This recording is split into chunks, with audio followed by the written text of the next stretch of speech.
Hello everyone. तो जैसा कि आप लोगों को पता है कि नीट 2025 का पेपर कितना ज़्यादा अनएक्सपेक्टेड था। मतलब जो सोचा था वो बिल्कुल भी नहीं हुआ। इतने ज़्यादा मतलब मार्क्स कम हुए हैं जो मॉक में स्कोर आता था उसके कंपैरिजन में, कि कुछ सोचने समझने लायक तो बचे ही नहीं है। इसलिए मैं ये वीडियो खुद नीट की इतने दिनों बाद रिकॉर्ड कर रही हूँ। आज 8th में है, क्योंकि पिछले इतने दिनों से मतलब किसी से बात करने का ही नहीं मन कर रहा था। अब थोड़ा सा मूड बेटर है एंड मैं आपको बताती हूँ कि मेरा एक्सपीरियंस कैसा रहा इस नीट 2025 का। तो देखो, मेरा ना मॉक टेस्ट में स्कोर फिर भी सही आ रहा था। मतलब जो पीडब्ल्यू के थे उसमें तो काफ़ी सही था। नीट से 2 दिन पहले ही आई थिंक 2 मई को मैंने वो वाला टेस्ट दिया था, जो ये पीडब्ल्यू का कौन सा था, नीट रेप्लिका। हाँ, तो उसमें मेरा स्कोर 660 बना था। तो मैंने तो थोड़ा मुझे लगा कि ठीक है, मतलब हो जाना चाहिए। इसी के अकॉर्डिंग पेपर आएगा। 2024 का भी इसी लेवल का था, तो ऐसे ही कुछ मार्क्स आ जाएंगे तो सिलेक्शन तो चलो हो ही जाएगा।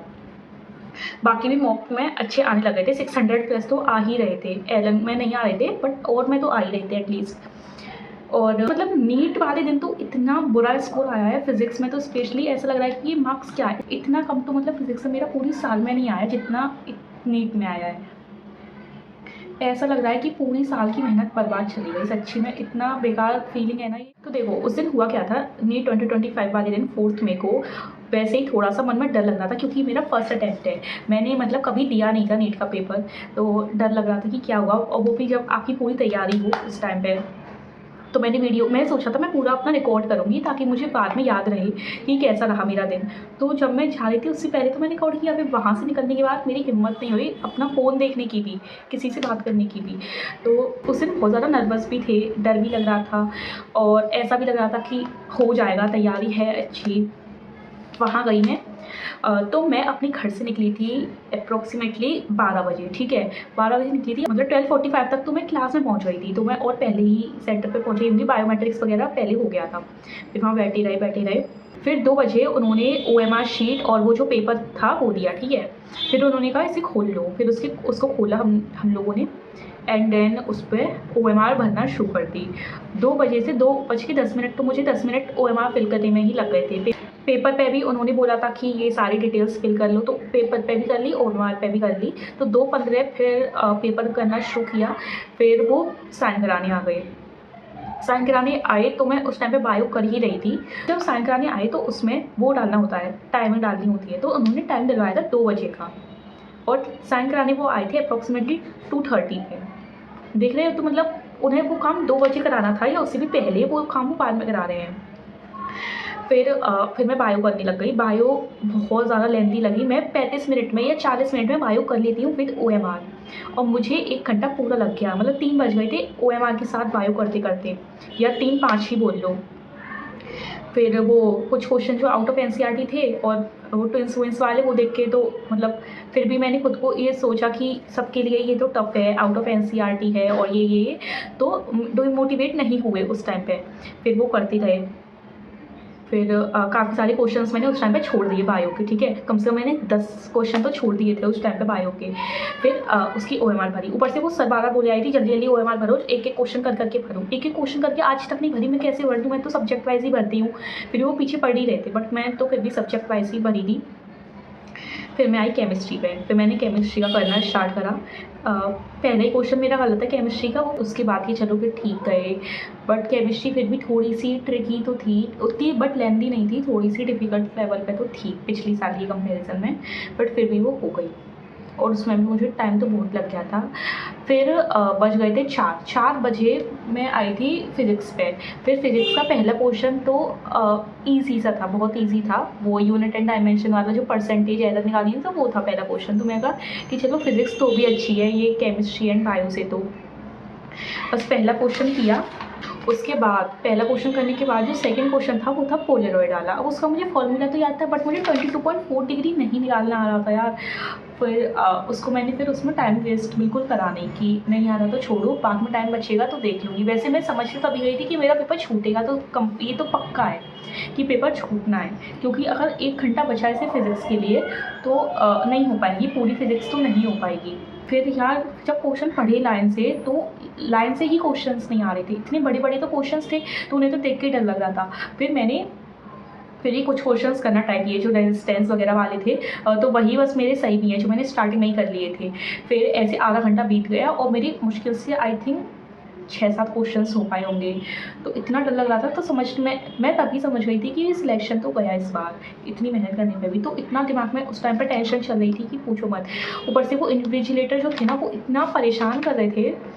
एक तो आपस में वो बातें कर रहे थे, वो भी घर की, सच्ची में, और वो भी यहाँ मेरे बगल में आके खड़े होके।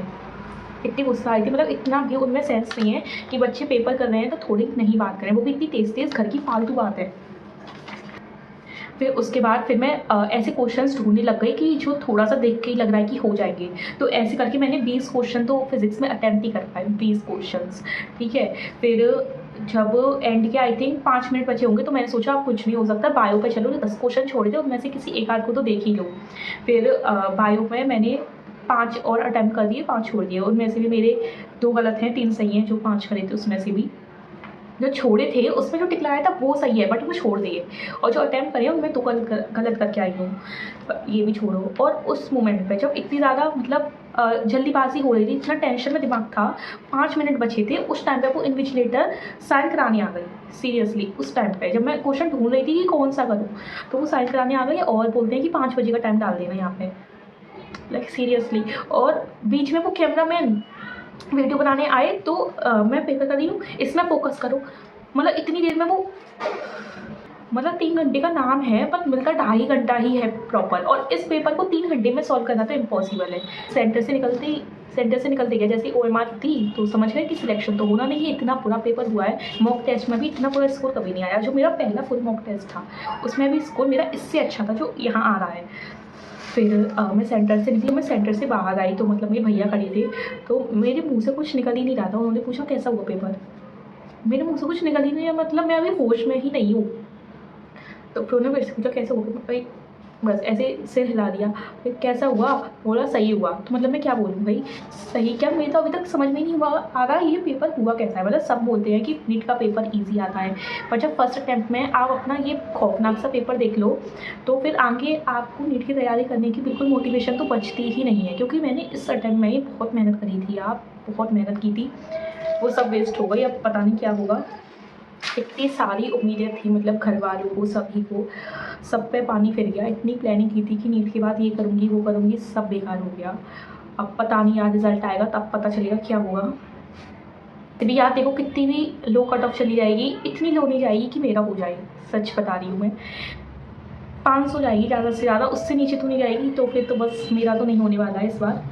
अब मैंने अभी सोचा नहीं है कि क्या करना है, क्योंकि अभी अगली साल की भी कोई गारंटी नहीं है कि पेपर कैसा आता है। तो समझ नहीं आ रहा अभी कि तो क्या करना है। बट देखो, अब रिज़ल्ट का इंतज़ार है, उसमें पता चलेगी क्या रैंक है, क्या करना है, तब पता चले। बट मैं तो बस यही बोलूँगी कि जब मैं ये बुक्स पढ़ रही थी तो मैंने ये नहीं सोचा था कि ये मुझे फिर से पढ़नी पड़ेगी।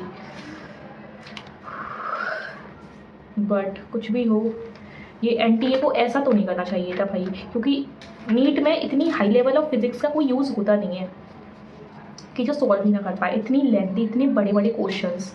मतलब मेरा सेट 46 था और फिज़िक्स में भी मार्क्स ऐसे ही कुछ आए हैं। और यार ये मेरा रूम है जहाँ पे मैं पढ़ाई करती थी, इसी टेबल पे, और ये तब से मैंने कुछ नहीं किया है, ये ऐसा का ऐसा ही है। और ये 13 आवर्स मैंने स्टडी की थी फ्रॉम 1 मई टू 4 मई, क्योंकि उस टाइम पे बिल्कुल नहीं पढ़ा जा रहा था। एंड यही वो टेस्ट है जो मैं नीट से 2 डेज़ पहले दिया था। एंड अब इन सब का कोई भी मतलब नहीं निकलता दिख रहा है। मतलब यहाँ पे मैंने 1 साल बिताई है, बहुत मेहनत की है। ये सारे टेस्ट हैं, ये कुछ नहीं है, मतलब ये आधे टेस्ट भी नहीं है जितने मैंने दिए हैं। और यार इतनी सारी बुक्स कभी सोचा भी नहीं था कि यार ये फिर से पढ़नी पड़ेंगी। ये देखो, ये इतनी सारी शीट्स रखी हुई हैं, पूरी फिज़िक्स की शीट्स हैं, फिर केमिस्ट्री बायो सबकी शीट्स लगाई हैं। ये कुछ नहीं है, ये तो अभी और भी है। यूनिट वाइज टेस्ट दिए, फुल सिलेबस, इतने सारे सभी इंस्टीट्यूट के टेस्ट दिए, ये भी पूरे नहीं है। मतलब बहुत सारे तो अभी नीचे वाले रूम में भी रखे हैं। But at the and in सब का कोई मतलब नहीं निकला, क्योंकि इन सबको अप्लाई करने का टाइम भी नहीं मिल पाया। वो पेपर था ही नहीं कि आप अपना नॉलेज वहाँ पे अप्लाई करो। मतलब इतना पढ़ने के बाद जो एंडिंग हुई है वो इतनी बुरी है कि ये तो बिल्कुल भी हम लोग डिज़र्व नहीं करते थे। ये बहुत ज़्यादा बुरा हुआ है सीरियसली। जो पढ़ने वाले बच्चे थे उनके साथ तो बहुत बुरा हुआ है। अब पता नहीं कि क्या होगा एंड में, रिज़ल्ट में। अब भगवान के ऊपर मैंने तो सब छोड़ रखा है, जो होगा वही देखेंगे, क्योंकि अपने हाथ में तो कुछ है नहीं। जो था वो मैंने पूरा एंड तक मेहनत की है, फ्रॉम द बिगनिंग। कहीं नहीं गई। 1 साल से एक भी दिन ऐसा नहीं गया जिस दिन मैंने पढ़ाई ना की हो, एक भी दिन। अब सब भगवान के हाथ में है। अब मुझे ये भी समझ में आ रहा है कि क्यों एलन एंड तक डिफ़िकल्ट पेपर बनाता था। सीरियसली अब तो एलन के लिए रेस्पेक्ट है, क्योंकि मुझे लगता था यार ये इतना डिफ़िकल्ट पेपर क्यों बनाते हैं कि मेरे कभी 550 से ऊपर नहीं आ रहे इनके टेस्ट में, जबकि दूसरे टेस्ट में 600 प्लस जा रहे हैं। अब समझ में आया क्यों बनाता था, क्योंकि नीट में तो भाई 500 प्लस भी नहीं गए। चलो जो भी हो, अब थोड़ा अपना ध्यान रखो, अब इससे थोड़ा उभर के आओ, क्योंकि अब कुछ चेंज तो नहीं हो सकता है। मेहनत मैंने बहुत की थी, ये मैंने आपको कुछ नहीं दिखाया। जो स्लीपलेस नाइट्स थी, जो डाउनफॉल था, फिर उससे कैसे अप गई, वो कुछ नहीं बता पाई मैं। और जब तक रिज़ल्ट नहीं आ जाता तब तक थोड़ा रिलैक्स रहो। एंड अगले साल अगर आपको तैयारी करनी है तो कर लेना, अभी थोड़ा रिलैक्स हो जाओ, क्योंकि 1 साल से बहुत कुछ मिस किया है। जो भी आपने छोड़ दिया था नीट की वजह से, मूवीज़ देखना, वेब सीरीज़ और जो भी था, वो सब अब शुरू कर दो। रिलैक्स करो थोड़े टाइम तक। एंड जो भी मुझे पता है रिलेटिव्स बहुत कुछ बोल रहे हैं, मेरे खुद इतने कॉल आए कि क्या स्कोर आया है, पेपर कैसा गया। इस टाइम पे उन सभी को इग्नोर करो, क्योंकि अभी जो आपका हाल है वो कोई नहीं समझ सकता एक्सेप्ट यू। कुछ लोग के तो पेरेंट्स भी नहीं समझते, बट थैंक गॉड मेरे पेरेंट्स तो समझ रहे हैं अभी, क्योंकि उन्होंने देखा है मैंने कितनी मेहनत करी है। चाहे वो कितनी भी ठंड हो, कितनी भी गर्मी हो, मैं इस ही रूम में रही हूँ हमेशा, पूरी साल। बहुत पढ़ाई करी है सीरियसली। चलो अब मिलती हूँ आपसे अगली वीडियो में। एंड सब्सक्राइब कर लो यार। और आप लोग बताओ कि आपका क्या एक्सपीरियंस रहा था नीट 2025 का। So see you in the next video. Bye guys.